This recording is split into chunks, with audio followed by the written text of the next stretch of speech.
Władysław Gizbert-Studnicki, a Polish politician and publicist, was born on November 15, 1867 in Daugavpils, Russian Empire, into a patriotic Polish noble family of the Kresy region.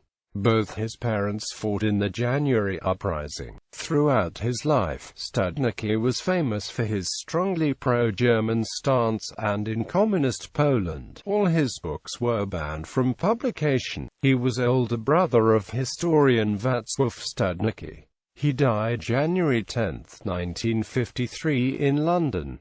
Before 1918, his political career started in late 19th century at the Kronenberg Trade School in Warsaw, in the socialist organization Proletariat, for which Russian authorities sent him first to the Warsaw citadel, and then to eastern Siberia, where he spent 6 years. After returning from exile in 1896, he became activist of the Polish Socialist Party, but left it, choosing the national movement, in which he was the main ideologist. However, unhappy about pro-Russian program of the nationalists, deserted them, and in 1904 wrote a book, From Socialism to Nationalism, in which Studnicki explained reasons for change of his ideals. In 1901, after visiting Vienna and Heidelberg, he settled in Austrian Galicia. In 1903, Studnicki moved to LWOW, where he founded the LWOW weekly news magazine. In 1910, he authored another publication, Polish.He, in which he presented the need for reconstruction of Poland, based on the support of German Empire and Austria-Hungary. Also, at the time, Studnicki proposed changing Austria-Hungary into the Austrian-Hungarian-Polish Federation. He was strongly anti-Russian, emphasizing that Russian Empire occupied 80% of the territory of the 1772 Polish-Lithuanian Commonwealth. In the mid-1910s,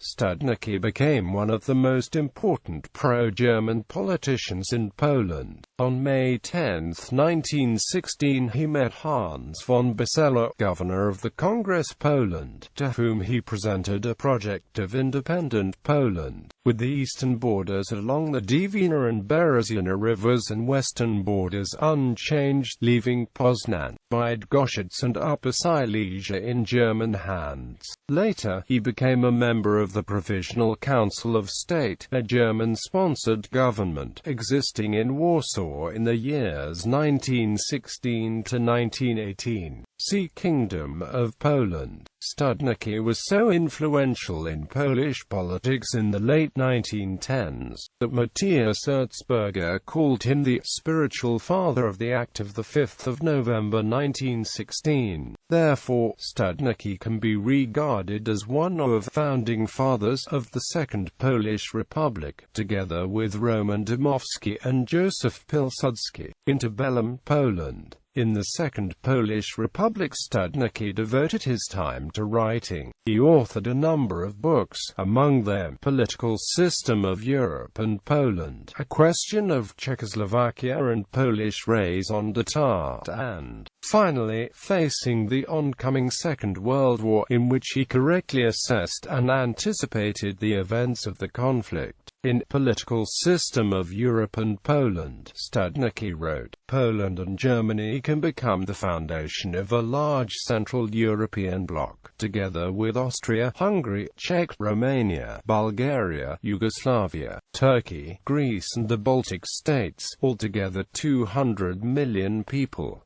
In his view, this bloc would oppose the Soviet Union. Studnicki correctly predicted the Anschluss and the collapse of Czechoslovakia, but in his opinion, stated in 1939, the annexation of Zaolzie into Poland was an inadequate reward for not allowing the Red Army to pass through Polish territory. Apart from writing, Studnicki worked as a civil servant. He was manager of Statistical Office of Eastern Lands, consultant at Ministry of Industry and Trade and at Ministry of Foreign Affairs. Furthermore, he lectured at the Institute of Trade and Economical Sciences in Wilno. In 1935 and 1938 he tried to be elected to the Sejm, but failed to convince Polish voters. 1939. In March 1939 Studnicki wrote in Slow the German occupation of Czechoslovakia was a mistake, as it provoked anti-German feelings among Poles,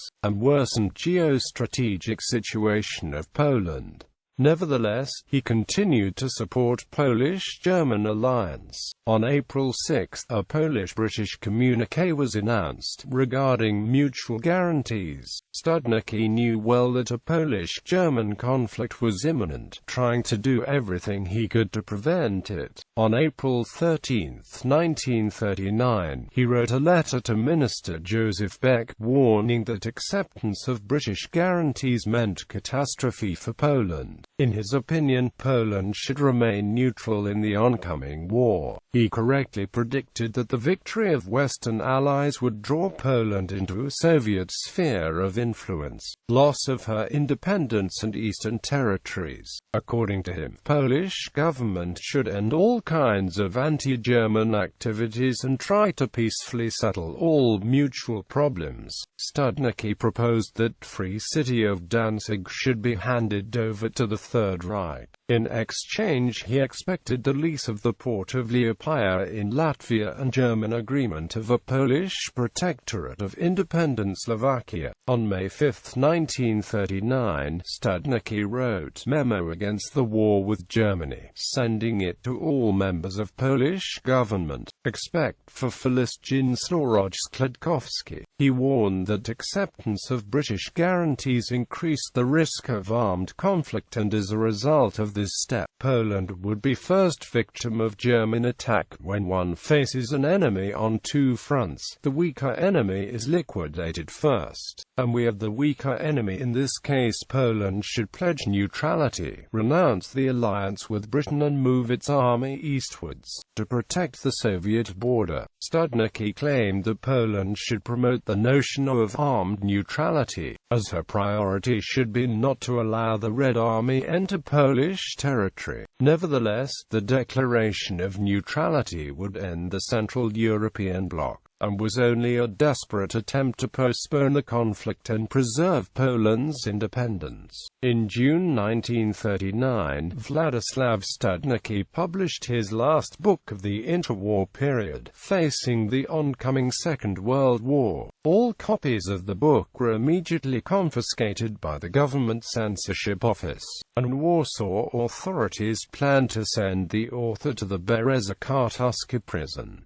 Studnicki precisely predicted the events of the oncoming conflict. He claimed that the Free City of Danzig in itself was not the sole reason of Polish-German disagreement. The conflict was about Polish role in the war, whether she would join German or Allied camp. British guarantees were aimed at drawing Poland to the Allied camp, but their acceptance meant that Germany would attack Poland first. To avoid this, Poland should hand Danzig over to Germany and allow for construction of an extraterritorial highway and rail line through the Polish corridor. As for British guarantees, Studnicki claimed that during the 1920s and early 1930s, Great Britain never expressed any interest in Poland. So sudden change of mood in London was, in his opinion, insincere. This alleged British concern over Polish interests along the Baltic Sea has a well-defined foundation. The British want German military power to attack Poland first, at the beginning of the war, when Britain is not yet ready for the conflict. In Studnicki's opinion, Polish-British alliance was very dangerous to Poland, as London wanted to draw the Soviet Union into the war as its ally. The Soviets would be rewarded with eastern Polish territories.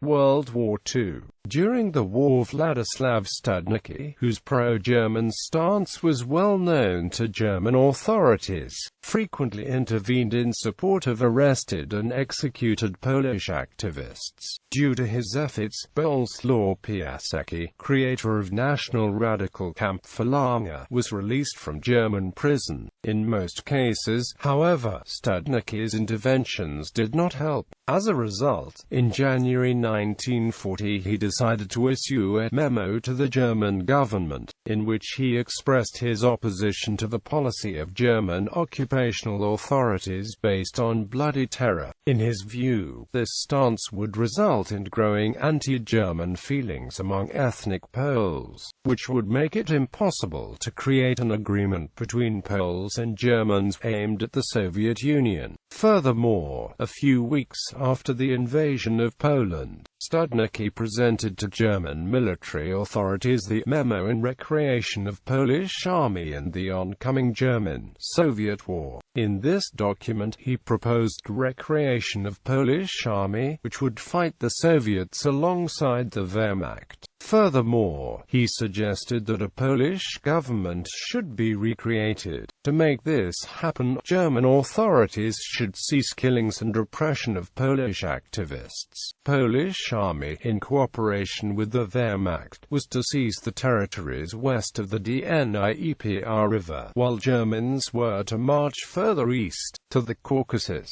Both memos were confiscated by Germans.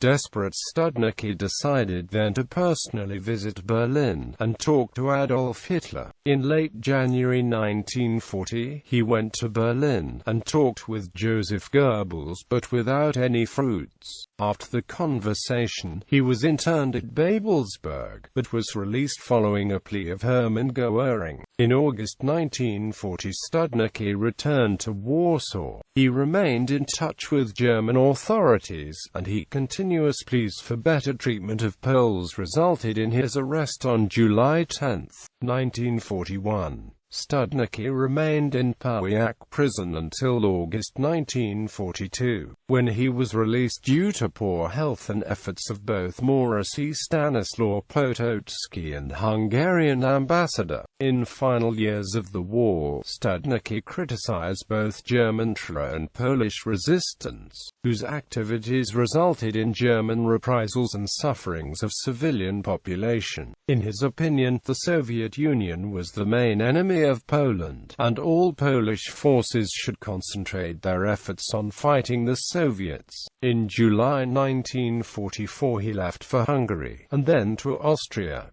In 1945 he went to Rome, and finally, in late 1946, Studnicki settled in London. Due to his uncompromising stance and unpopular convictions, he was isolated by other Polish immigrants. Furthermore, in 1948 he volunteered to defend Field Marshal Erich von Manstein, but court decided not to send for him. In 1951, the government of Communist Poland banned all his books.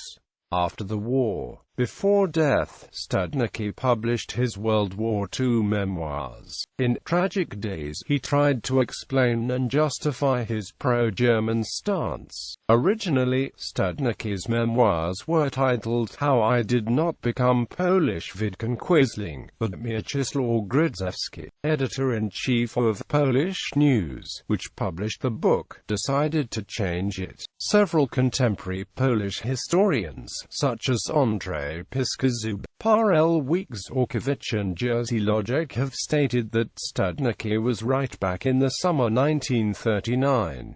They all claimed that the only solution at that time was to sign an alliance with Germany, in order to avoid wartime destruction and communism. Another historian, Thomas Gabis, wrote in his book, Imperial Games, that if in summer 1939 Poland had come to an agreement with Germany, the war would have never taken place, as France and Britain would have had no reason to declare it on Germany. Instead of Molotov-Ribbentrop Pact, a Central European anti-Soviet bloc would have been created. Another supporter of Studnicki's views is Piotr Zykowicz. In his book Pact-Ribbentrop works, Władysław Studnicki Pismo Y Brain, Tom 1Z Prezesitsy Walk, Toruń 2001, Wit.